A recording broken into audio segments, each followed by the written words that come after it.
कितना याद आ रहा था। सोचा था कि शायद इस कमरे में वापस नहीं आ सकूंगा।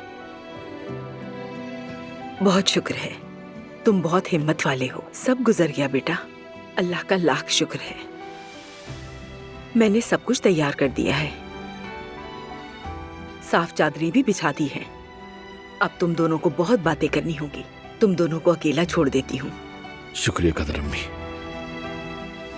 खुश रहो बेटा।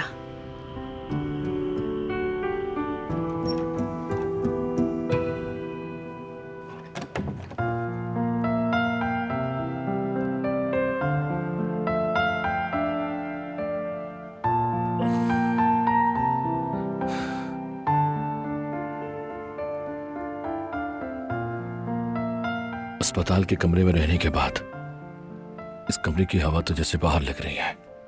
मैंने तुम्हारे लिए कमरे में गुलाब के फूल रखवा दिए थे, ये उन्हीं की खुशबू है।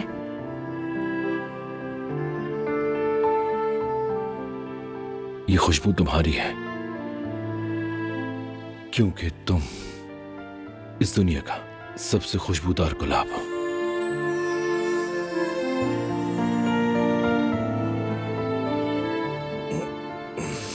दर्द हो रहा है?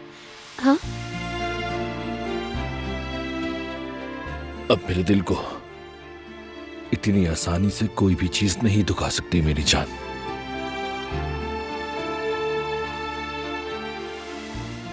वो दिन कितना मुश्किल था जिस दिन हमें इस घर से जाना पड़ा। उसी दिन अपने घर वालों से अलग हुआ।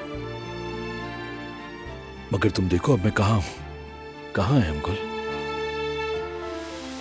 अपने घर में फिर से लौट आया और घर के सब लोगों ने मुझे फिर से कबूल कर लिया।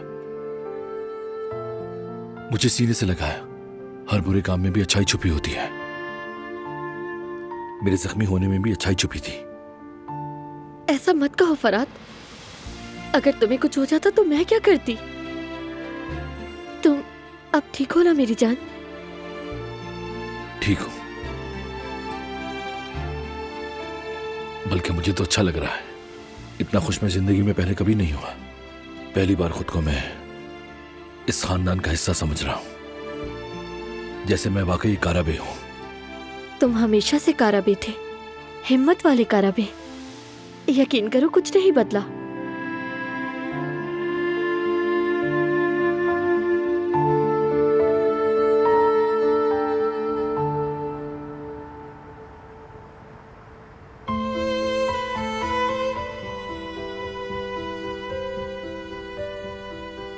कितने दिन हो गए, लेकिन वो अब तक मुझसे नाराज है। देखो तुमने उसका दिल तोड़ा है यास्मीन, और वो क्या करेगा? खुशी से नाचेगा क्या? अरे मैं भी ऐसा कुछ नहीं चाहती थी, यकीन करो। और मुझे भी अपनी गलती का एहसास है। मगर जवेरिया अब इतने दिन हो गए हैं, इतनी लंबी नाराजगी भी अच्छी नहीं होती, जैसे मैंने उसकी जान ले ली हो। देखो, वो जवान और समझदार लड़का है।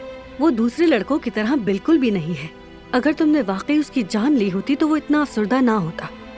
लेकिन तुमने उस पर 2 औरतों के साथ अफेयर चलाने का इल्जाम लगाया है, और वो इतनी आसानी से माफ नहीं करेगा। तो फिर तुम ही बताओ मुझे, क्या करूं, कैसे मनाऊं मैं उसे? सच कहूँ तो मैं भी नहीं जानती, लेकिन मैं एक बात तो जरूर जानती हूँ कि वो इतनी आसानी से माफ नहीं करेगा। तो तुम ये सोचो कि ये मामला कितना सीरियस है। क्या वाकई सीरियस है? बहुत ज्यादा सीरियस है।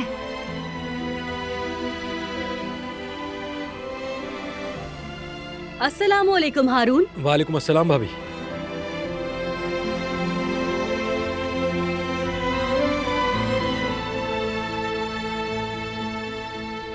वो याद आया, मुझे किचन में कुछ काम है, मैं चलती हूँ, बाद में मिलते हैं।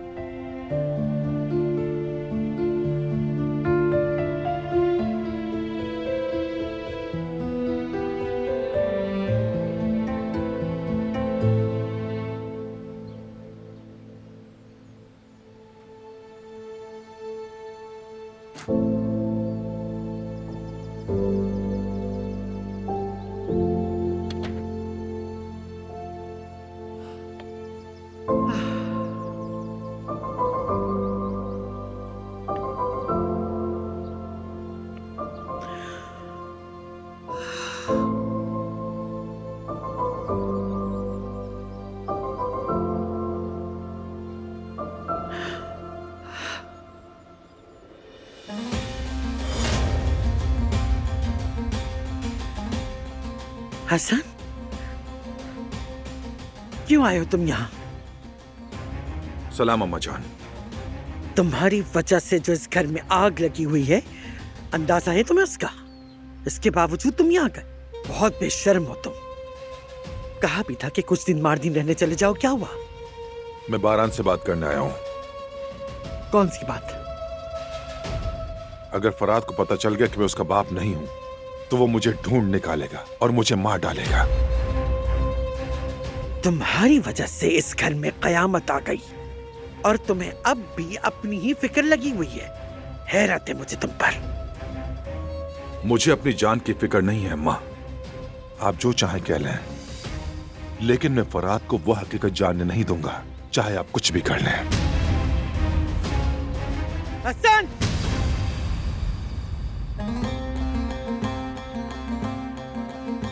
बेकार कोशिशें मत करो। सबको सच पता चल चुका है और फराद भी यह हकीकत जल्दी जान लेगा।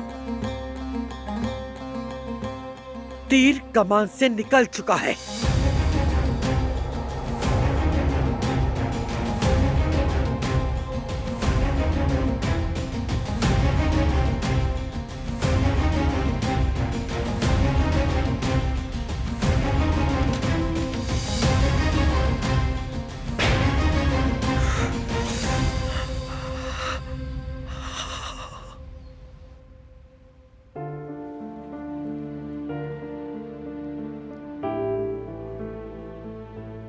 मुझे चंद तस्वीरें मिल गई जो काम आएंगी। क्या और भी हैं? स्टोर रूम में और भी एल्बम्स हैं। जबरदस्त, ये तो मेरे जहन में नहीं आया।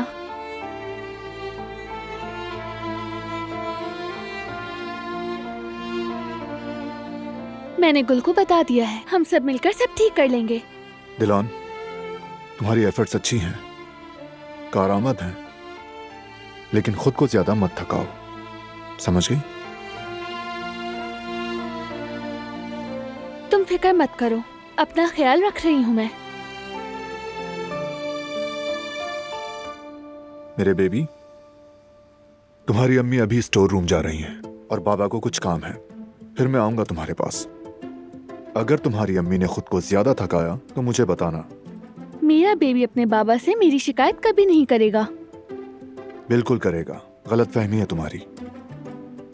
ये सुनेगा तो तुम्हारी, लेकिन ये बात मानेगा सिर्फ मेरी। वाकई हमारे होने वाले बेबी को अभी से अपनी तरफ कर दिया। तो और क्या, क्योंकि माँ हमेशा सही होती है।